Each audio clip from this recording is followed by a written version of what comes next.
Jack Kennedy was killed inside that car. That's a crime scene. Do you know where that car was Monday morning after President Kennedy was killed Friday? It was at the Ford plant up in Michigan, which we describe in the book from a witness, having the upholstery redone, the front windshield replaced, and all this on the orders of new President Lyndon Baines Johnson. Why wasn't he charged with obstruction of justice for destroying a crime scene? This was bigger than what people realized. What happened that day was a coup d'etat. And we in the United States are in denial and admitting it. A coup d'etat is when your government is overthrown, and in this particular instance, it wasn't overthrown by a ballot, it was overthrown by a bullet. When some tragedy like this happens, the government's going to come out with what they call the official story. Well, the official story, it's properly named. It's generally to protect officials. They say 80% of the people do not believe it. So that's 4 out of every 5 people don't believe it. And remember, there's no statute of limitations on murder. You can investigate a murder at any time because of the statute. There are no limitations on it. Using his oil business as a cover for clandestine activities. After over a decade of building up his fortune in the oil industry, Bush then moved on to politics. He was elected to the House of Representatives in 1966, representing Texas. But that was just the beginning. Bush then became U.S. Ambassador to the United Nations and subsequently chairman of the Republican National Committee. And then in 1976, Bush was appointed Director of Central Intelligence. After secretly working with the CIA for over a decade, Bush, a staunchly conservative Cold Warrior, was now the chief of it. Historian Greg Grandin wrote, quote, Bush helmed the CIA when it was working closely with Latin American death squads grouped under Operation Condor. This was the height of the Cold War, and after the CIA had already violently overthrown numerous democratically elected governments throughout the global south, from Iran to Guatemala to Chile, the U.S. continued supporting far-right military dictatorships and death squads throughout Latin America. This was also at a time when Bush was developing deeper ties to Saudi Arabia, one of the world's largest oil producers and a key U.S. ally in the Cold War. With U.S. backing, the Saudi monarchy supported right-wing Islamist groups, many of which were extremists, to undermine secular socialist and communist forces in the Middle East. And through both oil and politics, Bush and his family maintained close links to Saudi elites, including the powerful bin Laden family. Historian Greg Grandin likewise pointed out that it was Bush who helped facilitate Ronald Reagan's escalation of the Cold War through the infamous Iran-Contra scandal. Bush served as vice president under President Reagan during this scandal, in which the Republican administration sold weapons to Iran in order to fund far-right Contra death squads in Nicaragua. When Bush succeeded Reagan as the 41st president, he used his authority to pardon the conspirators involved in the Iran-Contra scandal, thereby preventing an investigation into his own criminal activity. Many observers have noted that by doing this, George H.W. Bush helped set the precedent that Donald Trump would later exploit as president. But this paled in comparison to Bush's most egregious crimes. In 1989, the administration of the newly inaugurated President Bush invaded the tiny Central American nation of Panama in order to oust dictator Manuel Noriega, who had himself been a longtime CIA asset, who for years worked closely with the United States, helping it to fund right-wing death squads while he was trafficking drugs. The U.S. brutally bombed Panama, burning down thousands of homes, leading to the nickname Little Hiroshima. Historian Greg Grandin noted that the bodies of dead Panamanians were shoveled into mass graves. But Bush's bloodiest atrocities were yet to come. In August 1990, Iraq militarily occupied and annexed its southern neighbor Kuwait. The Bush administration wanted a war in response, and in order to sell this war, it spread blatant lies. In October 1990, a 15-year-old Kuwaiti girl testified before the U.S. Congressional Human Rights Caucus. and claimed, "While I was there, I saw the Iraqi soldiers come into the hospital with guns. They took the babies out of the incubators, and left the children to die on the cold floor." It was horrifying.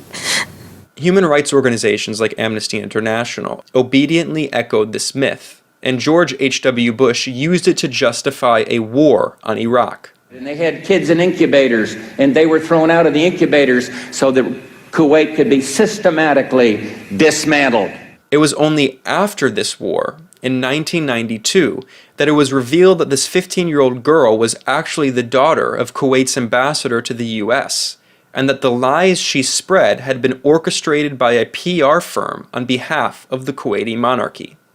But remember, Bush had declared just a few years ago that he didn't care what the facts are. In 1991, the 41st U.S. president launched a war on Iraq, and it was extremely brutal. Under Bush's leadership, the U.S. military deliberately targeted civilian infrastructure, devastating the country.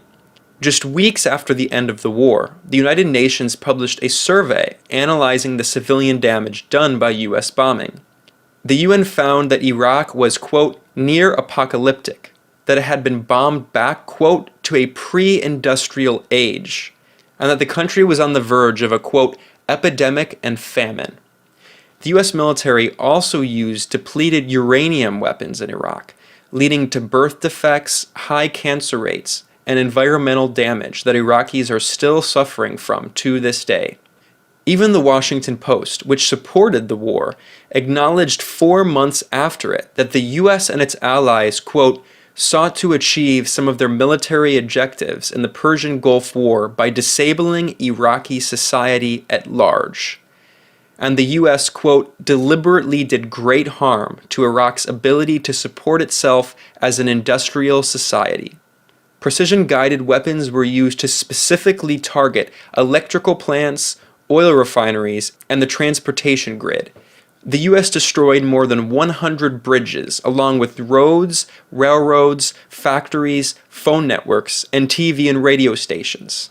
The Pentagon later admitted that it intentionally demolished Iraq's electricity infrastructure, reducing the country's power generation level after the war by 96%. Knocking it back to the level that Iraq had in 1920. A lieutenant general told the Washington Post that the psychological impacts that average Iraqi citizens would suffer from after losing their electricity was a, quote, side benefit. One of the most extreme U.S. crimes was committed on February 13, 1991, when the military used laser-guided smart bombs to destroy a shelter full of civilians. 408 Iraqi civilians were massacred in this U.S. attack, and the Pentagon itself admitted that the Amaria shelter that it bombed was being used by civilians seeking protection. Even more blood-curdling was an atrocity that was so heinous it earned the name the Highway of Death. On February 26th and 27th, the U.S. and allies Britain, France, and Canada bombed Iraqi soldiers as they tried to flee Kuwait and return to Iraq. Thousands of fleeing Iraqis were massacred.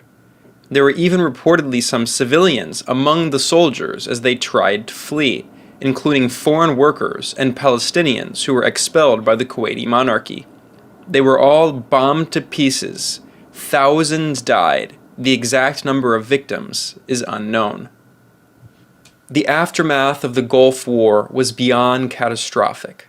A Harvard public health team investigated and found that Iraq had acute malnutrition and epidemic levels of the preventable diseases cholera and typhoid. The Harvard team also estimated that at least 170,000 Iraqi children under age 5 would die in the year after the war due to the effects of the U.S. bombing. The Washington Post noted, quote, planners now say their intent was to destroy or damage valuable facilities that Baghdad could not repair without foreign assistance. The Bush administration deliberately made the lives of millions of Iraqis complete hell. to try to force them into such desperation that they would overthrow their leader. And even when the 1991 Gulf War ended, the Bush 41 administration's war on Iraqi society continued. The U.S. used the United Nations Security Council to expand crippling sanctions on Iraq, which banned all trade with the country. These sanctions, which were further continued under subsequent President Bill Clinton, led to the deaths of hundreds of thousands of Iraqi children and other civilians. In response to these reports of mass civilian devastation from U.S. bombing, George H.W. Bush's Secretary of Defense, Dick Cheney, insisted that every target was, quote, perfectly legitimate. He declared, quote, "If I had to do it over again, I would do exactly the same thing." Bush Sr.'s Secretary of Defense Dick Cheney would go on to become Bush Jr.'s vice president, and the brains behind George W. Bush's foreign policy and his own second war on Iraq a decade later.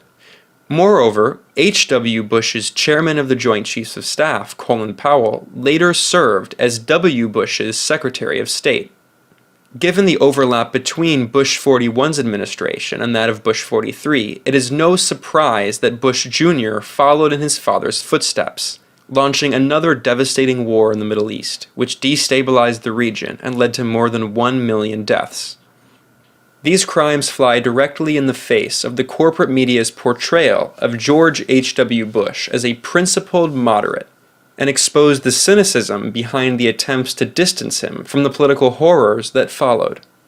While Google made a doodle dedicated to H.W.'s passing, and while neoliberal centrist leaders of the Democratic Party tried to rehabilitate Bush as a resistance figure against Donald Trump, the reality is that he and the Bush family only helped set the stage for the rise of far-right Trumpism. Even the explicit racism and the dog-whistling to fascists and white supremacists that Donald Trump has weaponized is far from new. H.W. engaged in it as well. During his 1988 campaign for president, Bush and his supporters resorted to using racist undertones to attack his Democratic opponent, Michael Dukakis. Specifically, they exploited the case of Willie Horton, a black man who was imprisoned for murder and rape, but who escaped from prison after being temporarily released on a weekend furlough program in Massachusetts. Far-right writer Ann Coulter, a staunch Donald Trump supporter who regularly contributes to a white supremacist website, described the H.W. camp's racist exploitation of the Willie Horton scandal as, quote, Bush's finest 30 seconds. Journalist Russ Bellunt, the author of the book Old Nazis, the New Right and the Republican Party, also documented how former Nazi collaborators from Eastern Europe helped get Bush elected president. Fascist, staunch anti-communists who immigrated to the U.S. from socialist Eastern Bloc countries during the Cold War later took leadership positions in the Republican National Committee's ethnic outreach groups and strongly supported Bush. A lifelong Cold Warrior, Bush was also president when U.S.-backed counter-revolutions overthrew the Eastern Bloc in 1990 and 1991. He subsequently helped oversee brutal neoliberal capitalist reforms that were referred to as shock therapy, and that led to millions of unnecessary deaths in the former Soviet Union. Under Bush's leadership, the U.S. pressured these former socialist governments to engage in mass privatizations, selling off state-owned industries and assets for pennies on the dollar. This US-backed neoliberal shock therapy established the network of capitalist oligarchs who control Eastern Europe still today. This was just one of the many policies that George H.W. Bush oversaw that the world is still reeling from in 2018. It was not just war crimes and CIA spying, oil drilling, and racist dog whistling that defined Bush's life. In 1990, the 41st U.S. president heralded in what he proudly called a new world order. Capitalism had won the global war on socialism, and Bush was the leader of the only remaining superpower in the world. The United States of America was the global hegemon, and its military and corporations ruled all. American imperialism had triumphed and would spend the next 3 decades imposing the Washington Consensus on the planet. In this way, George H.W. Bush did much more than just pave the way for his son and eventually Donald Trump to take power. Even more importantly, as Bush stood there with the last Soviet premier Mikhail Gorbachev